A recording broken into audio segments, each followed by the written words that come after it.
नमस्ते दोस्तों, मैं आपका मित्र निखिल प्रसाद आप सभी लोगों का स्वागत करता हूं अपने एक और नई वीडियो में। तो दोस्तों, आज की वीडियो बहुत ही ज़्यादा इंटरेस्टिंग और इंफॉर्मेटिव होने वाली है, क्योंकि आज इस वीडियो में मैं आप सभी लोगों के साथ the Indian stammering association Tessa के बारे में कुछ बेसिक जानकारियां शेयर करने जा रहा हूं। तो अंत तक इस वीडियो में बने रहें, क्योंकि हो सकता है कि इस वीडियो के अंत तक आपको कुछ ऐसी जानकारी जानने को मिले जो आपको पहले से मालूम ना हो। दोस्तों, the Indian stammering association Tessa क्या है? टीसा एक सेल्फ हेल्प ग्रुप है और एक नॉन प्रॉफिट ऑर्गेनाइजेशन है जो कि उन लोगों के लिए बनाई गई है जो लोग हकलाते हैं। और खास बात यह है कि यह रन और मैनेज भी उन लोगों के द्वारा होती है जो लोग हकलाते हैं। तो शॉर्ट में बताऊं तो यह एक सेल्फ हेल्प ग्रुप है जिससे हकलाने वाले लोग जुड़ते हैं और अपनी समस्या का समाधान निकालते हैं। और जैसा कि मैंने बताया, यह रन और मैनेज भी उन लोगों के द्वारा होती है जो कि लंबे वक्त से इस क्षेत्र में काम कर रहे हैं और उनका अपना भी एक्सपीरियंस रह चुका है स्टैमरिंग में कि कैसे इससे निपटना है और इसका मैनेजमेंट कैसे पॉसिबल हो सकता है। तो ये जो टीसा ग्रुप है, इससे जुड़ के आपको क्या फायदा मिलेगा, यह एक बहुत ही इंपॉर्टेंट क्वेश्चन है। तो दोस्तों, जो भी लोग हकलाते हैं, तो आपको जैसे कि मालूम होता होगा कि उनका समाज में काफी एक्सप्लॉयटेशन होता है। अगर वह ट्रीटमेंट के लिए कहीं भी जाए तो उनसे मोटी फीस वसूली जाती है कि अगर पहले वह फीस देंगे तभी उनकी ट्रीटमेंट स्टार्ट होगी। और जब उनकी ट्रीटमेंट स्टार्ट होती है तो उनको कोई खास बेनिफिट नहीं मिलता है। उनको कुछ बस बेसिक इंफॉर्मेशन बताई जाती है स्टैमरिंग के बारे में कि स्टैमरिंग ये है वो है। और और उनको कुछ बेसिक एक्सरसाइज सिखाई जाती है और ट्रीटमेंट के नाम पर उनसे बस कुछ जानकारी दे करके पैसे पैसे वसूले जाते हैं, जो कि बिल्कुल भी सही नहीं है।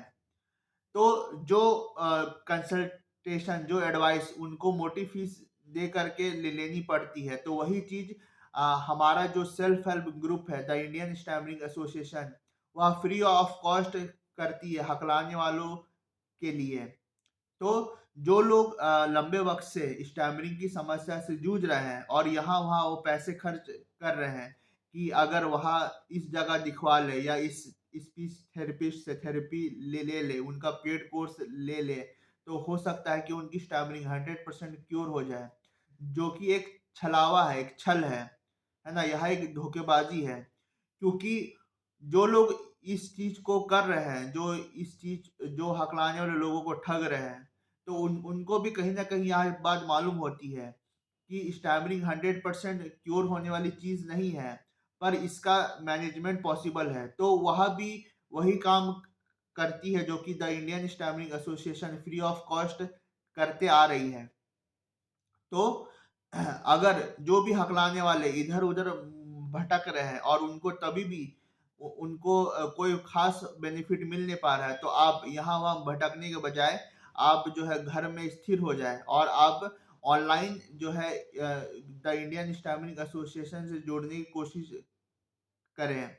अगर आप किसी बड़े शहर में रहते हैं जैसे कि दिल्ली, मुंबई, बेंगलुरु, हैदराबाद, तो इन सब बड़े शहरों में इसकी एसएचजी मीटिंग भी होती है ना? तो आप फिजिकली जा करके आप इसकी मीटिंग अटेंड कर सकते हैं, क्योंकि हमारे देश में लाखों हकलाने वाले हैं और वह अलग अलग क्षेत्र में रहते हैं जहां पर स्टैमरिंग की अवेयरनेस कुछ खास नहीं है। तो वहां पर जो है कोई खास अवेयरनेस ना होने के वजह से जो हकलाने वाले लोग हैं वह इस प्रॉब्लम को समझ नहीं पाते हैं कि आखिरकार इसका ट्रीटमेंट इलाज कैसे हो सकता है। बहुत सारे लोगों को यहाँ लगता है कि यह एक फिजिकल प्रॉब्लम है या एक फिजिकल इशू है। अगर डॉक्टर के पास जाए तो वहाँ इस चीज का इलाज निकाल पाएगा और दवाइयों के माध्यम से वह इस चीज को ठीक कर पाएगा, है ना? जो कि प्रैक्टिकली पॉसिबल नहीं है, क्योंकि स्टैमरिंग कोई फिजिकल इशू नहीं है। मैंने अपनी वीडियो में काफी बार बता रखा है कि स्टैमरिंग एक न्यूरोलॉजिकल कंडीशन है और एक साइकोलॉजिकल इशू है ना। पहले स्टैमरिंग जो है एक न्यूरोलॉजिकल कंडीशन है जहां पर due to lack of proper neurological wiring in our brain हमें हमें जो है स्टैमरिंग की समस्या होती है। जब हमें मुंह से आवाज निकालना होता है तब उस वक्त सिग्नल्स हमारे ब्रेन से ऑर्गन्स ऑफ स्पीच तक नहीं पहुंच पाती है। इस वजह से स्टैमरिंग की दिक्कत होती है। और जब यह बार बार होने लग जाए तो यह एक साइकोलॉजिकल फियर, एक विशियस साइकिल का रूप ले लेती है और इससे हमें और भी ज्यादा स्टैमरिंग होती है ना। जब हम लोग कहीं बाहर जाए और बार बार अगर स्टैमरिंग कर करके बोले तो हमारे मन में बोलने के प्रति एक डर बैठ जाएगा कि अगर मैं मुंह खोलूंगा कुछ बोलूंगा तो ऑटोमेटिकली स्टैमरिंग होना शुरू हो जाएगी। तो धीरे धीरे करके यह विशेष साइकिल का रूप ले लेती है। और जब यह विशेष साइकिल का रूप ले लेती है तो हकलाने वाले लोगों को खुद यह समझ नहीं आता है कि इसका इलाज कैसे हो पाएगा। क्योंकि जब वह भयंकर रूप ले लेती है तब वह अपना नाम भी बोल पाने में असमर्थ होते हैं कि मैं अपना नाम भी कैसे बोल पाऊंगा, क्योंकि उनकी स्टैमरिंग बहुत ज़्यादा बढ़ गई होती है और बहुत ही ज़्यादा हार्ड ब्लॉकेजेस उनको होते हैं। तो उनको समझ में नहीं आता है कि आखिरकार कैसे उनको मदद मिल पाए।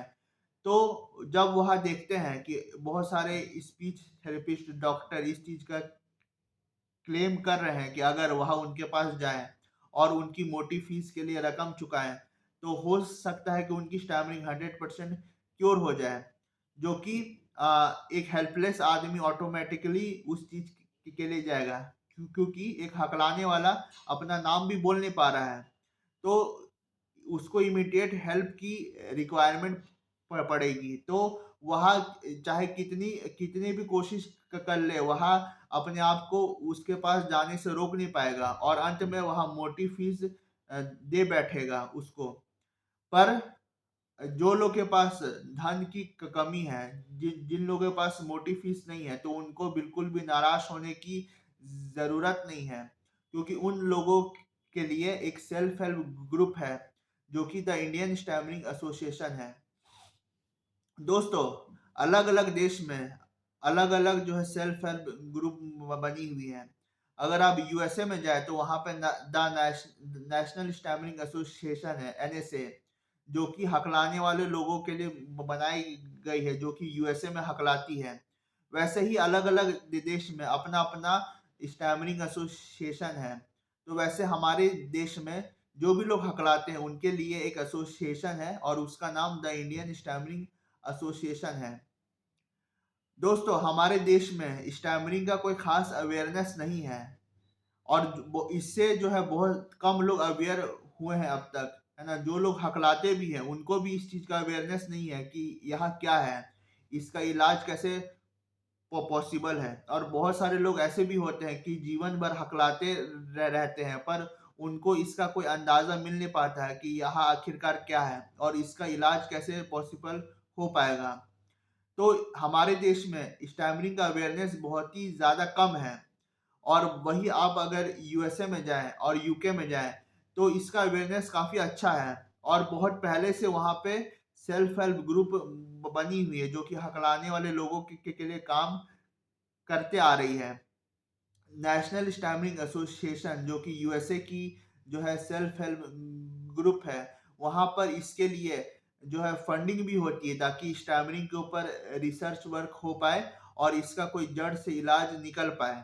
पर हमारे देश में ऐसा कोई इंफ्रास्ट्रक्चर बिल्ड नहीं है कि हमारे देश में स्टैमरिंग के ऊपर फंडिंग हो और हकलाने वाले लोगों के लिए कुछ इलाज निकल पाए, है ना।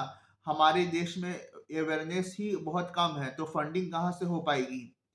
पर जो भी लोग हकलाते हैं उनको उम्मीद बिल्कुल नहीं खोना है, क्योंकि उनके लिए एक उम्मीद की किरण है, एक एक आशा की किरण है और उसका नाम द इंडियन स्टैमरिंग एसोसिएशन है। और अगर जो भी हकलाने वाले इससे जुड़ते हैं तो वह देखेंगे कि उनको बहुत सहायता मिल रही है, क्योंकि इस ग्रुप में बहुत सारे ऐसे हकलाने वाले लोग हैं कि वो बहुत सालों से इस क्षेत्र में काम कर रहे हैं। और जब एक न्यू पर्सन इस ग्रुप में ऐड होता है तो उनको काफ़ी गाइडेंस और सपोर्ट मिलता है, क्योंकि जैसा कि मैंने बताया तो ये ग्रुप जो है रन और मैनेज होती है हकलाने वालों के द्वारा। तो अगर कोई कोई नया हकलाने वाला इस ग्रुप में ऐड होता है तो उसको बिल्कुल भी हरासमेंट नहीं देखना पड़ता है, क्योंकि इस ग्रुप में पहले से ही ऐसे लोग हैं, ऐसे लोग मैनेज कर रहे हैं जो कि पहले से ही हकलाते आ रहे हैं। और इसमें कोई न्यू पर्सन जब ऐड होता है तो उसको बिल्कुल भी हरासमेंट फेस नहीं होता है, बल्कि उसे बहुत ज़्यादा सपोर्ट और मोटिवेशन मिलता है। अगर आप द इंडियन स्टैमरिंग एसोसिएशन में ऐड होते हैं तो आपको पहले मूक कोर्स करने के लिए बोला जाएगा, जो कि डिजाइन की गई है हमारे founder doctor Sachin Shrivastava sir के द्वारा। और मूक कोर्स में काफी सारे एक्टिविटीज होते हैं। अगर आप उन एक्टिविटीज को करके देखें तो आपको बहुत इम्प्रूवमेंट मिलेगा अपनी कम्युनिकेशन स्किल्स में।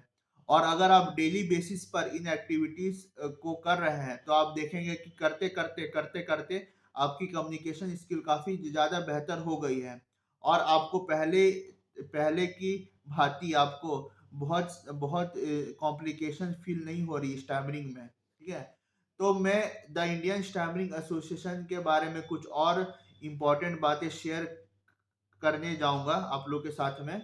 ठीक है, मैंने इस वक्त द इंडियन स्टैमरिंग एसोसिएशन की वेबसाइट खोल रखी है ना। और इसमें साफ साफ यहाँ लिखा गया है कि जो द इंडियन स्टैमरिंग एसोसिएशन है वह जो है स्थापित की गई है एक हकलाने वाले के द्वारा, जो कि हमारे फाउंडर है डॉक्टर सचिन श्रीवास्तव सर। और यह रन और मैनेज भी होती है हकलाने वालों के द्वारा, है ना। और जो भी वॉलेंटियर इसमें काम कर रहे हैं वह अपने आप को ट्रांसफ्लुएंसर्स बताते हैं, है ना। वह जो है ट्रांसफ्लुएंसर्स है, यानी कि वह लोगों को इन्फ्लुएंस कर रहे हैं कि अगर वह अपनी स्पीच को मॉडिफाई करके हकलाते हुए भी वह अगर बोल पा रहे हैं तो आप भी उनके तरह एक बेहतर कम्युनिकेटर बन सकते हैं। ठीक है, जो वॉलेंटियर्स है जो इस ऑर्गेनाइजेशन में काम कर रहे हैं तो उन लोगों को एक टैग मिली हुई है और उसका नाम है ट्रांसफ्लुएंसर्स। और जैसे कि मैंने बताया कि यहाँ पर जो थेरेपी मिलती है एक हकलाने वालों को, तो इसका उद्देश्य यह नहीं होता है कि उनको 100% क्योर मिले, बल्कि उनको यह सिखाया जाएगा कि यह स्टैमरिंग की समस्या कैसे मैनेज हो पाएगी। तो इससे क्या होगा कि उनका ओवरऑल कम्युनिकेशन स्किल्स और उनका लाइफ स्किल्स बहुत ज़्यादा इम्प्रूव होगा। और जैसा कि मैंने बताया कि कि हमारे देश में बहुत सारे हकलाने वाले अलग अलग क्षेत्रों में मौजूद हैं, है ना। कोई दिल्ली में है, कोई मुंबई में है, कोई बेंगलुरु में है, कोई तमिलनाडु में है। तो अलग अलग क्षेत्रों में अलग अलग सेल्फ हेल्प ग्रुप बनाई गई है। अगर आप दिल्ली के क्षेत्र में रहते हैं तो दिल्ली में भी एक सेल्फ हेल्प ग्रुप है। अगर आप मुंबई में रहते तो मुंबई में भी सेल्फ हेल्प ग्रुप है। अगर बेंगलोर में रहते हैं तो वहाँ भी है। हैदराबाद में रहते हैं तो वहाँ भी है। तो अलग अलग क्षेत्र में अलग अलग सेल्फ हेल्प ग्रुप है जहाँ पर हकलाने वाले लोग रहते हैं, और उनका वीकली मीटअप होता है हर हर हफ्ते को रविवार के दिन में। तो हर हफ्ते रविवार के दिन में उनकी एक मीटिंग होती है जहाँ पर वह इकट्ठा होते हैं और वह इस पर जो है विचार करते हैं। वहाँ पे कम्युनिकेशन की कुछ प्रैक्टिस होती है और वो प्रैक्टिस करते हैं। और वहाँ बाहरी लोगों के साथ, है ना, जो स्ट्रेंजर्स होते हैं उनके साथ बातचीत करके भी देखते हैं कि क्या वहाँ अनजान लोगों से बात कर पा रहे हैं कि नहीं कर पा रहे हैं। तो ऐसा करते करते वहाँ देखते हैं कि उनका कम्युनिकेशन स्किल्स में थोड़ा इम्प्रूवमेंट आ रहा है, क्योंकि एक हकलाने वाले को लोगों से काफ़ी डर महसूस होता है कि अगर मैं लोगों के सामने जाऊँगा तो मैं कैसे मैनेज कर पाऊँगा। ठीक है, तो हकलाने वाले के मन में अपने बोलने के प्रति भी डर होता है और लोगों के प्रति भी डर होता है।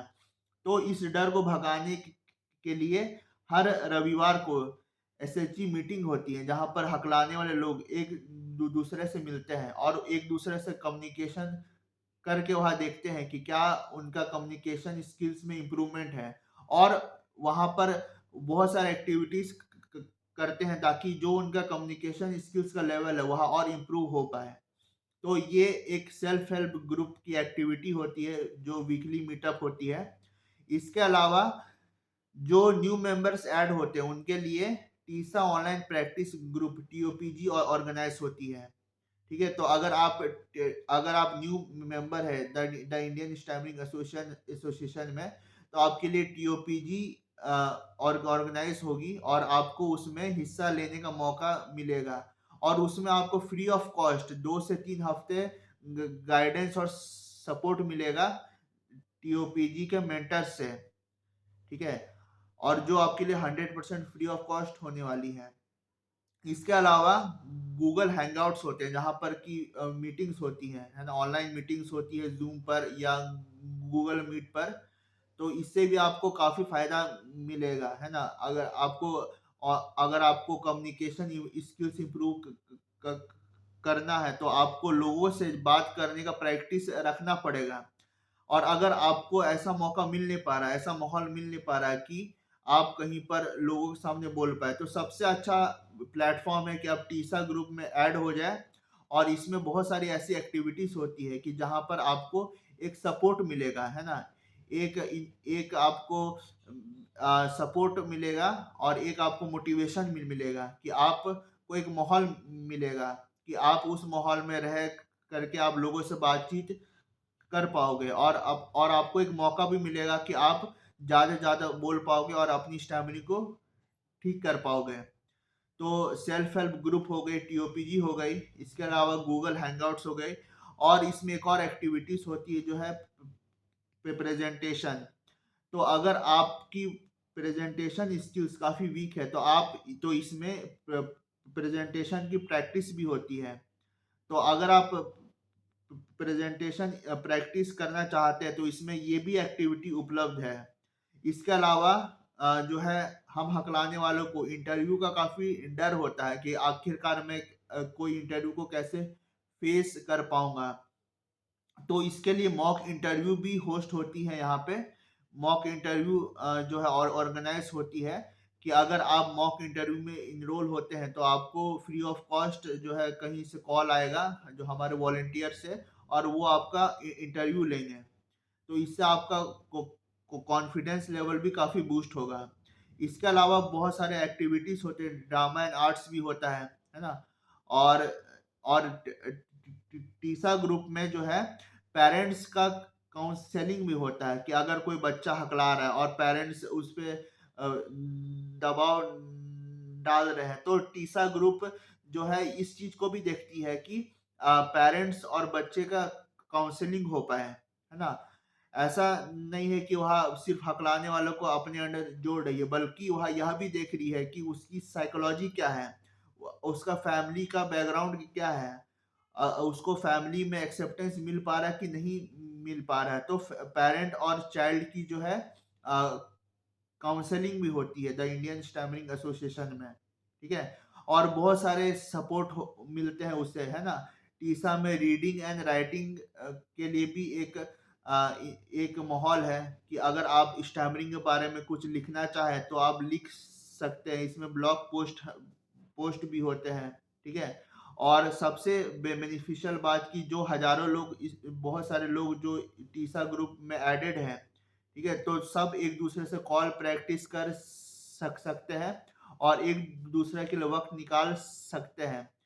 क्योंकि हम हकलाने वालों को कॉल पर काफ़ी परेशानी होती है और हमें कोई ऐसा पर्सन मिल नहीं पाता है कि उनसे हमारी कॉल पर बातचीत हो पाए, है ना। और हमें जो है स्टार्टिंग में कॉल में काफ़ी दिक्कत होती है।